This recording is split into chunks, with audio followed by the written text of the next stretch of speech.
बारिश ने बचाए और लौट के बुद्धू घर को आए। भाई इंडिया का हाल कुछ ऐसा ही रहा है गाबा के टेस्ट में, क्योंकि खुदा मेहरबान रहा और कुदरत के निजाम ने आपके पास जो वो एक एक वाला हिसाब था उसे 2-1 होने से बचा लिया। कुदरत का निजाम इसलिए मैंने कहा क्योंकि रोहित की मानू ना, वो जो प्रेस कॉन्फ्रेंस थी उसमें जिस तरीके से बात आई, जिस तरीके से मैच खत्म होने के बाद रोहित ने वो स्टेटमेंट दी, उसके बाद एक चीज क्लियर थी कि रोहित को पता था बेटे यहां से हार सकते थे। अगर मैच पूरा होता, बारिश नहीं होती, तो मैच ही अपने हाथ से गया था। गया इसलिए था क्योंकि आपके जो मेन काम है ना बैटर्स का, उन्होंने काम किया ही नहीं। वो तो शुक्र है कि जडेजा ने भाई साहब अपने पहले ही टेस्ट मैच में आपकी इज्जत बचाई। आकाशदीप, कैसे भूल सकते हो उस आकाशदीप और जसप्रीत बुमराह को, जिन दोनों ने मिलकर आपका फॉलो ऑन बचाया।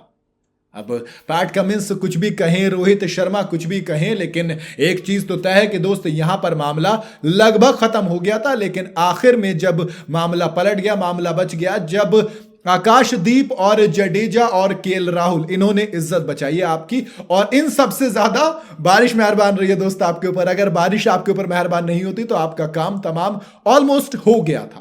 ये ऑलमोस्ट इसलिए मैंने बोला क्योंकि देखो क्रिकेट में जब तक आखिरी बॉल ना हो जाए तब तक कुछ पता नहीं, और इंडिया 40 ओवर में मेरे ख्याल से 270 तो चेज नहीं कर पाती। इसलिए मैंने कहा कि दोस्त कुछ भी मामला हो सकता था। पहली पारी में ऑस्ट्रेलिया ने धुआं उठा दिया क्योंकि ट्रेविस हेड शतक जड़ते हैं 150 डैडी 100 जिसे कहते हैं 152। इसमें स्टीव स्मिथ, जिनके बारे में पैट कमिंस ने भी कहा कि एलेक्स कैरी, स्टीव स्मिथ और ट्रेविस हेड, इन तीनों ने कमाल की पोजीशन में हमें दिया। फिर मिचेल स्टार्क निकल के आते हैं। वो भला जायसवाल ने बोला इतना ही गो हट कर लिया भाई साहब, इतना ही गो हट कर लिया ओए ओए कि मिचेल स्टार्क ने धुआं निकाल दिया। फिर उसके बाद एलेक्स कैरी ने 70 तो 445 बना दिए। हमको लगा बैटिंग पिच है, लेकिन इतना भी मुझे पता था कि जैसे इंडिया बैटिंग करने आएगा पिच बॉलिंग की हो जाएगी। और मिचेल स्टार्क फिर 3 विकेट चटकाते हैं, 4 विकेट पैट कमिंस चटकाते हैं, 1-1 विकेट हेजलवुड, लियोन और ट्रेविस हेड के खाते में आता है। और इंडिया की तरफ से केएल राहुल ने 84 बनाए और रविंद्र जडेजा ने इज्जत बचाओ 77। और फिर उसके बाद आकाशदीप 44 ball 31 run, Bumrah 38 ball 10 run. ये जो 2 छक्के और 2 चौके इन दोनों की जोड़ी में आए थे, ये इंडिया की इज्जत बचाओ बाउंड्रीज थी। खैर इसके बाद 260 रन पे इंडिया ऑल आउट हो गए। यकीन मानो ये इंडिया का बॉर्डर गावस्कर ट्रॉफी का 2024-25 का सबसे बड़ा फर्स्ट इनिंग स्कोर है, सबसे बड़ा फर्स्ट इनिंग स्कोर। इंडिया की हालत यह है कि रोहित शर्मा का सबसे कम करीब 8 का एवरेज है, उधर विराट कोहली का 9 का एवरेज है 2024-25 के साइकिल में। तो इतनी हालत खराब थी, इसलिए मैंने कहा कि लौट के बुद्धू घर को आए, बारिश ने बचाए, वरना हालत खराब थी। चलिए समझ गया। मुझे एक बताओ, ये जो पूरी की पूरी सीरीज है, ऐसा लग रहा है कि हेड वर्सेस बुमराह है।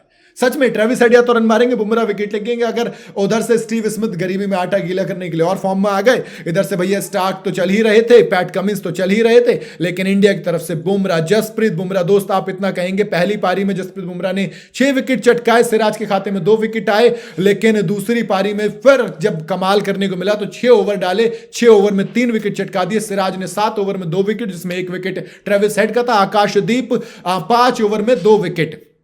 कहीं ना कहीं इन तीनों ने ऑस्ट्रेलिया देखो जीतने के लिए खेल रही थी, ऑस्ट्रेलिया ने ड्रॉ कर दिया। 89 रन पे कहा कि ठीक है आइए खेलिए। और भैया हमको लगा कि दिक्कत हो गई है दोस्त, दिक्कत हो गई है, क्योंकि अब आपको रन चाहिए थे, लेकिन किस्मत ने साथ दिया, बारिश मेहरबान हुई। और भैया अपन के लिए एक चीज अच्छी हुई कि अश्विन ने रिटायरमेंट ले लिया, तो हर तरफ उस अश्विन की बात हो रही है। टीम इंडिया की इस वाहियात परफॉर्मेंस की बात नहीं हो रही है। आप इसलिए मैंने अगेन कहा कि खुदा मेहरबान, तो भैया टीम इंडिया पहलवान हुई है इस वाले मैच के अंदर। तो बाकी आपको क्या लगता है कि अगर मैच पूरा होता तो क्या इंडिया इसे जीत सकती थी? सॉरी क्या इसे ड्रॉ करवा सकती थी? आप अपनी राय मुझे कमेंट में जरूर बताइएगा। वीडियो अगर आपको पसंद आई हो तो इसे लाइक और शेयर जरूर करें। जाते जाते चैनल को फॉलो और सब्सक्राइब जरूर करते जाइएगा।